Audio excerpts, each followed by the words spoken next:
Hi guys, അപ്പോൾ ഞാൻ ഇന്ന് വന്നിരിക്കുന്നത് എന്താണെന്ന് വെച്ചാൽ അഞ്ചുമോന് ഞാൻ യൂസ് ചെയ്യുന്ന കുറച്ച് പ്രൊഡക്റ്റ് പരിചയപ്പെടുത്താനായിട്ടാണ്.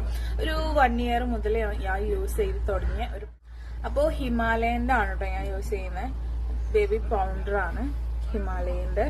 ഇതാണ് ഞാൻ യൂസ് ചെയ്യുന്നത്. ഞാൻ എപ്പോഴും യൂസ് ചെയ്യില്ല. ഐബ്രോസ് ഒക്കെ ഫിൽ ചെയ്ത് കൊടുക്കുമ്പോൾ ജസ്റ്റ് മാലിട്ട് കൊടുക്കാനും പിന്നെ ജസ്റ്റ് ഒന്ന് ടച്ച് ചെയ്ത് കൊടുക്കാനും.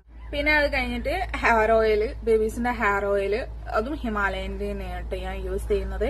1 ഇയർ ആയിട്ട് യൂസ് ചെയ്യുന്നത് ഈ ഹെയർ ഓയിൽ തന്നെയാണ് കേട്ടോ. പിന്നെ അത് കൂടാതെ പിന്നെ ബോഡി ലോഷൻ, ബേബീന്റെ ബോഡി ലോഷൻ, ഡയപ്പർ ക്രീമും ഹിമാലയന്റെ. ഇത് കഴിഞ്ഞ കേട്ടോ ഗൈസ്, ഞാൻ നെക്കി പേജെടുത്തിട്ടുണ്ട്. ഞാൻ അടുത്ത ഷോപ്പിങ്ങില് ഇത് യൂസ് വാങ്ങാനുള്ളതാണ്. അപ്പൊ അത്രക്കും യൂസ്ഫുൾ ആണ് ഈ സാധനം. അഞ്ചുമോനും സോപ്പ് യൂസ് ചെയ്യുന്നത് ഹിമാലയന്റെ ആണ് കേട്ടോ. പക്ഷെ ഇത് പ്രൊമോഷൻ വീഡിയോ ഒന്നുമല്ല, ഞാൻ യൂസ് ചെയ്യുന്നത് എന്റെ ഒരു എന്താ പറയാ പേഴ്സണൽ ഒപ്പീനിയനിൽ പറഞ്ഞു